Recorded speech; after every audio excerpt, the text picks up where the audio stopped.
हाय, welcome back दोस्तों। This is Joshi sir. And दोस्तों, आज बेरिंग स्टार्ट करने के लिए जो सबसे इम्पोर्टेंट पेज है उसे आज हम लोग डिस्कस करना चाहेंगे। क्या है वो पेज, कहाँ पे वो बातें, तो चलिए विदाउट वेस्टिंग टाइम आपको लेके चलते हैं। कहाँ पे दोस्तों? आपको लेके चलते हैं पीएचडी में 4.4 पे। तो बेटा अगर 4.4 पे हम लोग आते हैं तो चलिए पहले सारे बच्चों को शेयरिंग दे देते हैं। नहीं तो उनको शेयरिंग नहीं दिखता है तो बेटा तकलीफ होती है।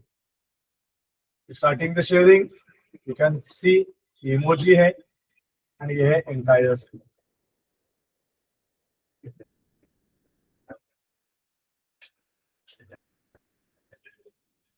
तो बेटा जब हमें न्यूमेरिकल स्टार्ट करना है तो अभी हमने देखा इसका एक प्रोसीजर होता है। जनरली हम लोग पी कैलकुलेट करते हैं। पी का फॉर्मूला है V into X into F R plus Y into F A bracket complete S. इसके साथ आगे जाएंगे। तो बेटा जब इसके साथ आगे जाना है, सर्विस फैक्टर के साथ बात करनी है, एस है 1.1 1.2 1.4।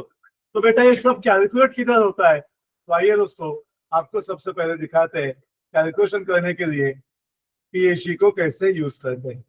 तो we are on PhD, page number है 4.3। सबसे पहले आप सभी दोस्तों को पहले कॉलम में आना है। क्या है बेटा ये पहला कॉलम? तो बेटा इसका नाम है टाइप ऑफ बेयरिंग। और बेटा क्या नाम है इनका? Type of bearing. एंड जो एग्जाम में पूछा गया है प्लीज उसी के इसमें आके काम कीजिए। मतलब डीजीबीबी में काम करना है एंड सेल्फ अलाइनिंग के वैल्यूज ढूंढेंगे तो बेटा 0 मिलेगा। तो सबसे पहले आपको थोड़ा सा मुंडी टेढ़ा करके यहाँ पे देखना पड़ेगा। ओह माय गॉड, क्या है? टेपर है, स्पेरिकल है, सेल्फ अलाइनिंग है, एंगुलर है, डीजीबीबी है। ओके, तो सारे बेरिंग जो भाई काम करने हैं वो यहाँ पे लिख के दिए हुए हैं। सर उसके अंदर के कितने सीरीज लेने हैं उसका भी नंबर उन्होंने मेंशन किया है। We are thankful to escape. Escape का सीरीज है बेटा जो मैं आपको पढ़ा रहा हूँ। अगर आपने अच्छा निकाला तो आपका भी बढ़ा देंगे। शर्मा जी का सीरीज, भाई अपने को कोई तकलीफ है क्या? अपना काम बताना है। तो बेटा ये एस्केप है, डब्बे को तो छोड़ो, है कि नहीं? सबसे पहले फॉर्मूला को देखते हैं, किधर किधर पाव रखेंगे वो इम्पोर्टेंट। तो पहला कदम बढ़ाते हैं, याद रखते हैं। ए है F A upon C not. A क्या है बेटा? कभी तो पूछते क्या? सर ए है एक्सियल फोर्स। एफ आर क्या है बेटा? Radial force. तो बेटा जब भी क्वेश्चन मिलेगा तो एफ ए सी नॉट याद है ना, अभी हमने आपको दिखाया था कैसे ढूंढा जाता है बेरिंग नंबर से। ओके सर, तो वहां से हम लोग सी नॉट का वैल्यू लाएंगे, एफ ए का वैल्यू लाएंगे एंड वो जो वैल्यूज है दादा उन्हें चेक करेंगे। 1 2 3 4 5 6, ये 6 वैल्यूज में से कौन से वैल्यूज के साथ मैच करेगा। एंड फिर हम लोग शुरू करेंगे आगे का पार्ट जिसे हम लोग कहते हैं the value of X and value of Y. मतलब क्या सर? प्लीज ध्यान से देखो बेटा, प्लीज प्लीज समझ के लो। F A upon F R, F A upon F R ये वैल्यू अगर लेस देन इक्वल टू है किससे? तो ई से। तो सर ई किधर है? तो बेटा ई इधर। Getting this? तो पहले F A upon F are ढूंढो, ये ई के साथ वैल्यू मैच करो। अगर वो वैल्यू लेस देन ई है तो बेटा ये पहला वाला टेबल एक्स एंड वाई का यूज करो।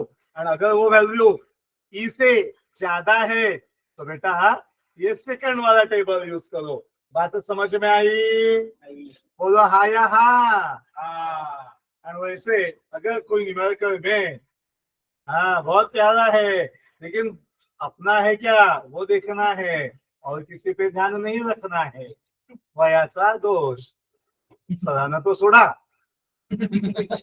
मुद्दा काय F A upon F R is less than E है तो बेटा दो वैल्यूज मिलेंगे, एक होगा एक्स और दूसरा होगा वाई। एंड बहुत सारे न्यूमेरिकल बेटा इसी में मिलते हैं। Very good. ये है 1 और ये है 0। एक है 1 और बाकी सब 0। रहेंगी बात ध्यान में? हाँ सर। एंड अगर वैल्यू चेंज हुआ तो बेटा सबके लिए एक्स का वैल्यू चेक कर। एक्स का वैल्यू कितना है? 0.56। एंड ये वैल्यूज कैसे मिलेंगे सर? बेटा ये F A upon C not का वैल्यू ये है तो ये इंटरसेक्टिंग मिलेगा आपको। Are you getting this? Are you observing the screen? समझ में आया किसका वैल्यू क्या लेना है? तो कोई बच्चा बोलेगा 0.07 के लिए तो 1.6 आएगा, वाई का वैल्यू एक्स का 0.56। तो ये हो गया डीजीबीपी, ये हो गया एंगुलर, और ये वैल्यूज ढूंढते ढूंढते हम लोग फिर नीचे आएंगे। ये आपको नॉलेज के लिए दिया है। कल कोई पूछ रहा था मुझे सर वो ड्यूटी अवर्स कहाँ से लेने के, बेटा यहाँ पे सब लिख के दिया है, जो चॉइस है ले ले, नहीं तो दिमाग में रख के आगे चल। ये टेबल की अभी कोई जरूरत पड़ने वाली है ही नहीं हमें, तो सीधा आते हैं 4.12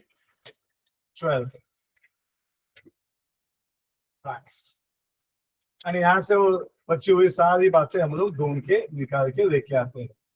चेक करा, एक रैंडम नंबर लेते, बोलो भाई रैंडम नंबर, फटाक से बोलो इसमें से 60 26 मित्र म्हणाला, आता मित्र विचारणार आपण मल्टिप्लिकेशन येते का रे? Very good, 26 5 130। तो बेटा अगर बेरिंग का नंबर 26 है तो वो जो इंटरनल डायमीटर में जाके बैठेगा बेटा उसका डायमीटर होगा 130 mm। क्या कोई बच्चा मुझे सी नॉट का वैल्यू बताना चाहेगा? Come on anyone, the C not value is, C not value is, पहला वाला वैल्यू सी नॉट, दूसरा वैल्यू सी 8300। काय जोशी है का शर्मा जी? एजीएफ है वो सर। तो भाई यूनिट में बात करने का, और फिर इसके साथ अपना डिजाइन प्रोसीजर स्टार्ट होता है, और फिर हम लोग यहाँ पे आके बात करते हैं। तो भाई साहब क्या है ये है अपने प्रोबेबिलिटी, जो 100% में बता सकता हूँ, ये आपके पेपर में आएंगे।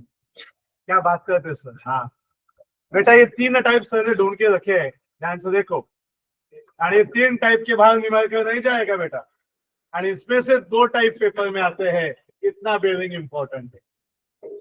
हर एक का वेटेज 10 मार्क का आएगा बेटा, आज 2 करेंगे तो 20 मार्क पक्के हैं भाई साहब आपके। Are you interested? Yes sir.